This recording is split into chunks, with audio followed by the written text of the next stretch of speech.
Merci d'avoir choisi TV5 Monde. Bienvenue si vous nous rejoignez dans 64 minutes. C'est l'heure du rappel des titres avec d'abord ce nouvel afflux de réfugiés africains à Melilla. C'est du jamais vu depuis 10 ans. 500 candidats à l'exil ont réussi, après les souffrances mais dans la joie, à entrer dans l'enclave espagnole malgré la barrière de 6 mètres de hauteur.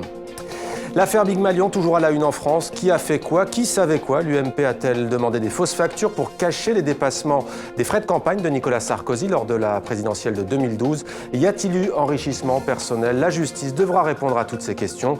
Forcé de démissionner, Jean-François Copé se dit de son côté innocent. Et puis une image de tennis avec l'élimination surprise et même sensationnelle de Serena Williams à Roland-Garros. L'américaine tenante du titre et numéro 1 mondial s'incline dès le deuxième tour face à l'Espagnole Gabriela Muguruza. Sa sœur Venissa, elle aussi, était battue. À noter également la qualification pour le troisième tour de la Québécoise Eugénie Bouchard. Et puis chez les hommes, ça passe sans souci pour le Français Jo-Wilfried Tsonga qui passe donc sans trembler en 3-7. Nous sommes ensemble depuis un peu plus de 60 minutes. Vous avez manqué le début de votre grand journal. Voici l'essentiel de 64 minutes préparé par Karine Barzegar et Astrid Lefebvre. Le miracle a bien eu lieu. Ces hommes viennent de franchir le mur. Des Tchadiens, des Nigériens, tous sont désormais en terre espagnole. Merci. Entasser des pneus, du sable, des blocs de ciment. Depuis 2 jours, c'est l'activité principale des pro-russes de Donetsk. Ils érigent des barricades un peu partout avec des volontaires embusqués pour surveiller les routes, celles qui mènent vers les zones de combat.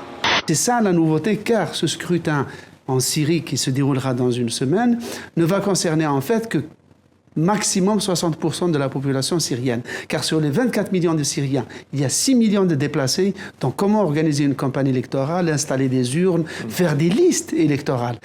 Au cœur des fausses factures, plusieurs meetings de la campagne 2012. Transformés en conventions fictives pour masquer le dépassement des dépenses autorisées. Qui était au courant? Jean-François Copé démissionne. Mais face aux militants et aux électeurs, il ne change pas de ligne de défense. Je veux leur dire dans les yeux que mon honnêteté, mon intégrité est totale. On sait que Marine Le Pen a besoin de 7 partis, en tout cas 7 pays, pour former un groupe politique au Parlement européen. Elle n'y est pas encore, mais a-t-elle dit à cette salle de presse archi-comble, regardez les sourires autour de cette table, vous constaterez que nous n'avons aucune inquiétude quant à la possibilité de former un groupe politique dans les semaines qui viennent. Le PDG de General Electric, candidat à la reprise d'Alstom Energy, confirme son offre d'achat à 12 milliards d'euros avec en plus l'embauche de 1000 personnes supplémentaires en France.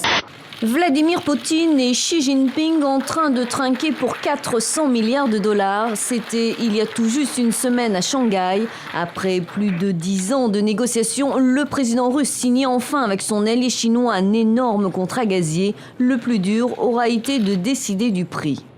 C'est un véritable signal politique pour dire aux Occidentaux, regardez, nous pouvons quelque part nous passer de vous, nous pouvons faire des affaires entre nous et contourner votre monopole. C'est le coup de griffe de Willis from Tunis.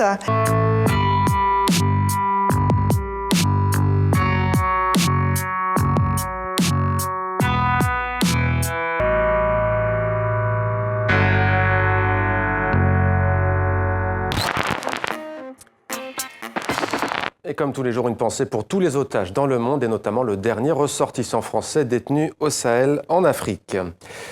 C'était 64 minutes, Le Monde en français, votre grand rendez-vous d'information. Merci à vous de nous être fidèles. À demain sur TV5 Monde.